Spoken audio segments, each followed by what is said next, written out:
kulanti wanaagsan akhyaarta hawada naga daawanaysaa halkan waa Sama TV iyo barnaamijkeedii Sabtida Live-ka ah barnaamijka galabta waxaanu kaga hadli doonaa qaybta ay ka qaadan karto dhalinyarada siyaasadda Soomaaliya oo ay dhibaato 21 sano hadda ay haysato dagaaladii Soomaaliya oo sii fogaaday kuwaas oo dhib ku haya barakac dagaalo qax kursi dhac iyo bob waxa ay dhibaato haatan ka taagan tahay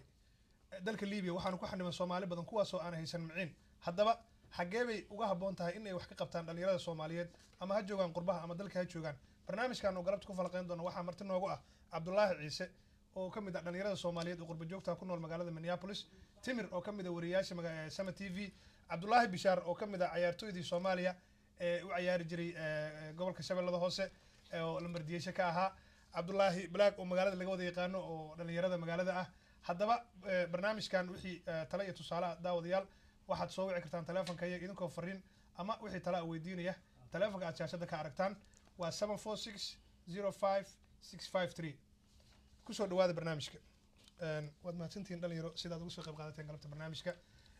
sidaad ka warhaysaan waxaa Soomaaliya ka taagan haatan 20 sano dagaal aan kala go' lahayn cid hadda siyaasadii Soomaaliya u matashana ma jirto waxaan rabnaa bal inaan ogaano wadadeeb ayay dhalinyaradu ka soo gali kartaa maadaama aan taariikh ahaan markaan fiirino ururka SYL uu ahaa ururkii ugu horeeyay ee dhalinyarada Soomaaliyeed ay asaasto oo waagaasna dalka uu haystay gumeysi sidii gumeysiga isaga kicin lahaayeen dawlad xoran u noqon lahaayeen taasi way ka duwan tahay hadda wadanka waxa ka bilowday dagaal civil war ah oo dagaal sokeeye ah wuxuu isu bedelay dagaal aan hadda qabiili ahayn oo aad ka warhaysaan siyaasadda hadda Soomaaliya ka socota dagaal shisheeye buu egyahay maxaa yeelay wadanka waxa ku sugan ciidamo ajnabi ah maalinba maalinta ka dambeysana sanadkii la isdhaho wadanku uu hagaagayaa way ka sii daraysaa marka Cabdullaahi Dheeraan ku bilaabaya Cabdullaahi Dheerow taariikhda SYL waad ka warhaysaa dhalinyarada qurba joogta ah sidee bay uga qayb qaadan kartaa isbedel lagu sameeyo geedi socodkii nabadda Soomaaliya bismillaahi raxmaani raxiim waxaan rabaa inaan mahadnaqin celiyo dhalinyarada Sama TV oo mar walba ku hawlan inay isu keenaan dadka Soomaaliyeed oo ay dadka Soomaaliyeed kala hadlaan community-ga meeshan degan Minnesota waa ku mahadsantiin su'aashaas waa su'aal weyn weeye su'aasha ah sidee dhalinyaradu uga qayb qaadan kartaa oo ama ay u caawin kartaa wadankoodii waa su'aal aad u weyn weeye waa garanaysaa dhalinyaradu waxay ka mid tahay dadka burburay bay ka mid tahay oo wadanka oo dhan baa burburay dhaqankii baa burburay diintii baa burburtay laakiin haddana kacdoon kasta dhalinyara u ah center anagu waliba history baan u leenahay haddaanu Soomaali nahay oo SYL waxay ahaayeen dhalinyaro Soomaaliyeed oo change dalbada oo sameeyay marka anigu waan aaminsanahay inaan ka qayb qaadan karno ma ahan easy ma ahan wax isla markii la sameyn karo ma ahan laakiin adduunku waa isbedel hadda waa adkaysa Egypt Tunisia Libya right now all Arab nations iyo African movement baa ka socda dhalinyaradu ay hogaaminayso oo change ku salaysan laakiin waxa ka horeeya dhalinyaradu intaas iyagu change dalban in iyagu horta marka hore is organize gareeyaan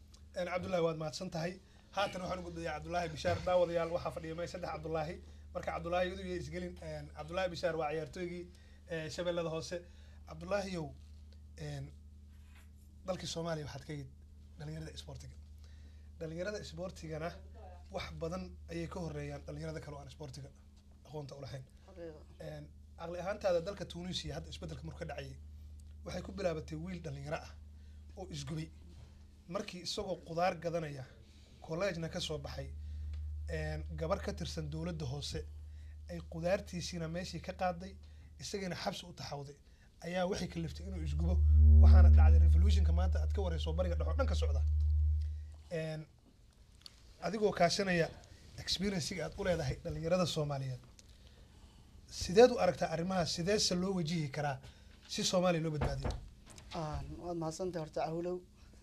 waxaan kaloo u mahad celinayaa Sama TV shaqaalaheeda Cabdikariin Maxamed Cali iyo Timir wariya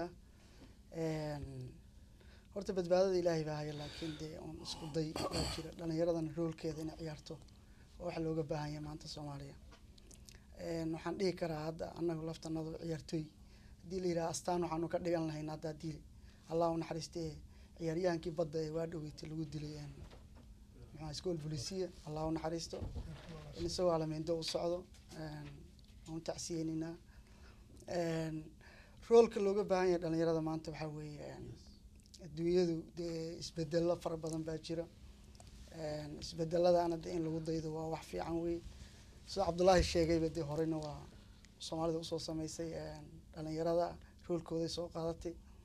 soomaalida waxay tirahaa xeer muxuu ahaa han guntaa laga tolaa ama si gobolaysi ah oo gobolada dhalinyaro laga abaabulo ama si guud oo kor laga abaabulo sida hadda maanta lagu jiro ama siyaasiyiinta hadda shaqeynayo oo kale wax badan bay ku feelgaroobeen 20 sano ay qaadatay isku dayadoodii ani waxaan dhihi lahaa dhalinyarada inay tahay roolka ugu fiican ee maanta in ay badbaadiyaan looga baahan yahay wey waana furan tahay inkastoo hadda ay jiraan organisationada yarba bilowday laakiin waxaan rajeynaynaa inay meel ay kusoo ururaan oo beysa oo shir ay ku qabsadaan sida ugu dhaqsaha badan inay dhacdo insha allah waxba hadalka badin maayo cabdullaahi ciise awalow waxaan mahad celinayaa marka ugu horeyso bahda Sama TV Timer Cabdikariin iyo awalba iyo farsamaqaniinta oo dhan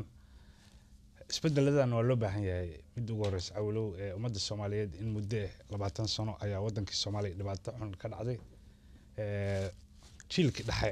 oo Soomaaliya dhalinyarada ahaa waa baabeen wuxuu ku baabeen qurbaha qaarna wuxuu ku baabeen dagaallo waxaa loo baahan yahay in hadda la isdaba qabto ummadda Soomaaliyeed dhalinyaradeedii ay dib isku samayso annagana waxaan abaabuleynaa sida loo abaabuli lahay in shirweyn Soomaaliya dhalinyaradeeda iskugu timaado Minnesota iyo waxigeedaba maadaama aan ku noolnahay North America ayaan rabnaa in shirkaas weyn abaabulno ummadda Soomaaliyeed dhalinyaradeedii aan wada kicino dad aan la kicinin Soomaaliya dhibaato weyn ayaa aad iyo aad ula soo kulantay 20 sano marka waxaan jecelnahay shirkaas weyn inaan maartay ummadda Soomaaliyeed iskugu keeno meel dhalinyaradoodii aan maartay habeeno waad maadsantahay cabdullaahi ciise waxaan u gudbayaa timir timirow waxaan rabaa adiga su-aal gaar inaan ku weydiiyo su-aashaasi waxay tahay dhalinyaradii Soomaaliyeed ee dalkii ku sugnayd waliba gaar ahaan dhinaca Puntland markaa fiiriso burcadbadeeda aad looga cabaadaa dhalinyaradiina burcadbadeednimadii hadda waxay noqotayba wax shaqo laga dhigtay arrintaas sidee looga hortagi karaa baa umalanaysaa oo dhalinyaradii dib noloshooda loogu soo celin karaa oo iyagii organisation ay nabadda ku salaysan tahay oo dalkoodii ay ku difaacaan ugana shaqeeyaan nabadda waxbarashadoodana dib loogu celiyo qaabkee loo mari karaa baad umalanaysaa horta Puntland aad iyo aad bay ugu guuleysatay ku shaqeynta dhalinta waxaana cadeynaya taas ciyaarihii gobolada ee ugu dambeeyay oo Puntland si fiican uga dhacay dhalinyaro badan ay kasoo qayb galeen oo si cadaalada ku dhamaaday iyadoo oo loo maleyn karin xataa inay gobolka Banaadir ama gobol kale uu ku qaadan karo haddii lagu dhihi lahaa gobolada kale Soomaaliya cadaalada ma dhacdeen xagga burcadbadeedka runta way ku dadaashay maamulka Puntland xataa maanta madaxweynaha ayaa ka hadlayay arrintaasi waxa weeye laba arrinba way sii dheereynaysaa arrimaha burcadbadeedka waa political siyaasad baa ka dambeysa sababtoo ah badda Soomaaliya waa badda ugu dheer markii la fiirsho badaha caalamka waana adag tahay sida loo ilaaliyo dadkan marka xadgudubna waa lagu subiyaa badda Soomaaliyeed oo taasina way keenaysaa marka laakiin 90% hadda waxaa u malaysaa Puntland inay ku guuleysatay burcadbadeedkii xeebaheeda ku saleysnaa inta badan waxaa u dambeysay dhinaca Garacad oo ayaan hore bishii hore la sheegay inay iskaga baxeenba intii ugu dambeysay oo Puntland ku dambeysay Garacad xaggeedii inay meeshii baneeyeen oo ciidan ku guuleystay inkastoo hadda shalay iyo dar la sheegay inay markab la qabsaday loola soo baxay dhanka Puntland laakiin madaxweynaha maanta ka shanqariyay inay ka daba tagi doonaan laakiin waxa waaye maamulka iyo simada iyo shacabka Puntland waxay aad iyo aad wacyigelin iyo culumadaba waxay dadka u sheegeen inuu yahay waxaan xaaraan wax dhaqan inooma aha in la joojiyo waana lagu guuleystay tan kale raal adigoo ah Cabdullaahi runtii program fiican bay ka hadleen anigu fikir kale aan ka qabaa dhalinyarada Soomaaliyeed runtii waxa weeye waa victim because 20 sano dagaal soo ku jiraan ninka dhashay 90kii ilaa hadda wuxuu jiraa waan u maleynayaa 20 sano waa jiraa ninkaas hoggaan helin way adag tahay hadda siday isugu yimaadaan laakiin waxaan qabaa dhalintii ka horeysay ama dawlad markay jirtay joogtay ama markaa qaan gaartay baajanis waxay u leeyihiin inay hadeertaan mataqaana ururin suubiyaan ay soo saaraan sida s y waa s y waa dad muwaadiniin ahaa gudahana ka dhismay gartayna gumaysiga waxa uu yahay midnimada soomaaliyeed inkastoo ay qof walba oo siyaasi ah uu leeyahay dhaliil laakiin anigu waxaan qabaa dhaliilada hadda cabdullaahi ay ka mid yihiin waa fikir fiican inay isu yimaadaan baleen yani soomaalidu waxay ku baaday siyaasi walba markuu diyaarinayo ajanta baleen b ma laha waa in qorshe diyaarsan oo lagu gudbiyo injection lagu subiyo sida hadeertaan maaragtay isbedeladan ka dhacay dadka sameeyey waa dhalinyaro laakiin maxay ku subiyeen yani injected dadkiibay internet baa la isticmaalay aaladda ugu weyn oo dad shacabka loo isticmaalo waa internet marka in dhalintaani hadda dibadda joogta inay dadka internetka ama aaladan isgaarsiinta aada loo isticmaalo dadkan hal mid loo sheego in qarannimadii muhiim ay tahay main point waxaa hadda injectionka looga dhigay oo waxaan la yaabanaya isbedelkaani changegan hadda ka dhacay dhalinta waxay isticmaaleen internetka ay isticmaaleen chat baa la subshaa marka waxaa la rabaa in markii guriga ay tagaan dhalintaani in ay ku doodaan in hadda la wareysanayay waxa uu noo sheegaya waa internet dad badan gurigiisa isagoo jooga qofkii fikirkiisa ka qaadanaya marka in dhalintii soomaaliyeed yurubta joogto meesha baaltooga ay waxaa qurunkaa ku sheegaan in la bedelo oo loogu bedelo dhaqankii la isticmaalo aaladan teknolojiyada la isticmaalo timir waa mahadsan tahay waqtigana waa ilaashanaynaa ragguna waa badan yahay cabdullaahi baan u noqonaya cabdullaahi dheerow su-aal baan rabaa inaan ku weydiiyo su-aashaasi waxay tahay dhalinyarada soomaaliyeed dagaalada soomaaliya ka socda iyo siyaasadan ceen wareegsan awood intee in la eg bay kuleeyihiin su-aal saxa weeye intee bay kuleeyihiin haddaad aragtid dagaalada haddeer ka socda dadka ugu weyn oo soomaaliya ishuuga taagan ugu sareeya waxaa la yihahdaa al-shabaab macnaheedu waxa weeye waa dhalinyaro wey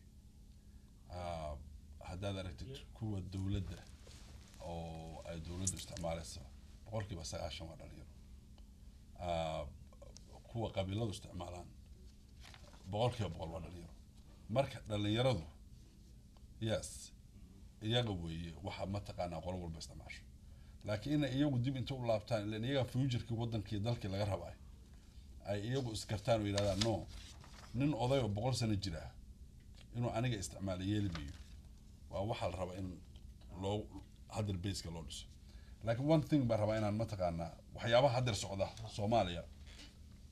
oo jira haddeer iyo future-ka soo socda in wax yar ka idhaahdo waad garanaysaan 10 sano lasoo dhaafay isbedeladii dhacay waxaanu ka nimid civil warkii wuxuu keenay niman warlooradii waxaa ka dambeeyey diintii iyo haddeer iyo administration iyo goboleysi baa ishaya waxaa haddeer muuqda oo shaashada ka muuqda xisbiyo cusub oo weliba dadkii aqoonta lahaa ay leedgaraynayaan anigu markaan fiiriyay internetkii iyo meediyadii waxaa ii muuqatay 2 xisbi oo 2 nin oo walaala oo reer Minneapolis reer Minnesota ay kala hogaaminayaan nimankii ugu sareeyay aqoon ahaan waa 2 xisbi laba walaala waa 2 nin oo 2 xisbi kala hogaaminayaan 2 xisbi kala hogaaminayaan xisbi hadda London hiil qaran la yiraahdo professor Cabdi Samatar baa wata